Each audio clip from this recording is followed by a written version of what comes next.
Hello दोस्तों, नमस्कार, प्रणाम। मैं कुसुम मौर्य अपने चैनल पर एक कजरी गीत लेकर आए हैं। आप लोग को कैसा लगेगा कमेंट बॉक्स में ज़रूर बताइएगा, और अच्छा लगे तो ज़्यादा से ज़्यादा शेयर करिएगा। और गीत सुनने के लिए आप लोग शुरू से अंत तक बने रहिए, बहुत मज़ेदार गीत है। सखी सैया हमार थानेदार बा, कैसन तोहार बन। सखी सैया हमार थानेदार बा, कैसन तोहार बन। सखी सैया हमार थानेदार बा, कैसन तोहार बन।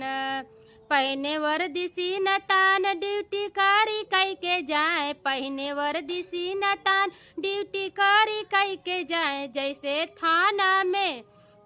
थाना में उनकर सरकार बा, कैसन तोहार बन।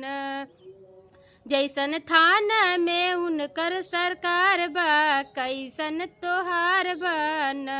सखी सैया हमार थानेदार बा, कैसन तोहार बन। सखी सैया हमार थानेदार बा, कैसन तोहार बन। कई के 16 हो सिंगार निकले आंगना द्वार, कई के 16 हो सिंगार निकले आंगना द्वार। हम तो खुशी बनी भरल भंडार बा, कैसन तोहार बन। हम तो खुश बानी भरल भंडार बा, कैसन तोहार बन। सखी सैया हमार थानेदार बा, कैसन तोहार बन। सखी सैया हमार थानेदार बा, कैसन तोहार बन।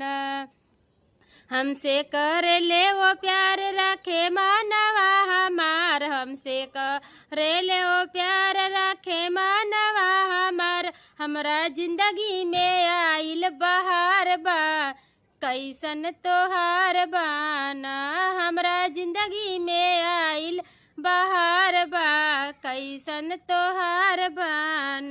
सखी सैया हमार थानेदार बा, कैसन तोहार बन। सखी सैया हमार थानेदार बा, कैसन तोहार बन।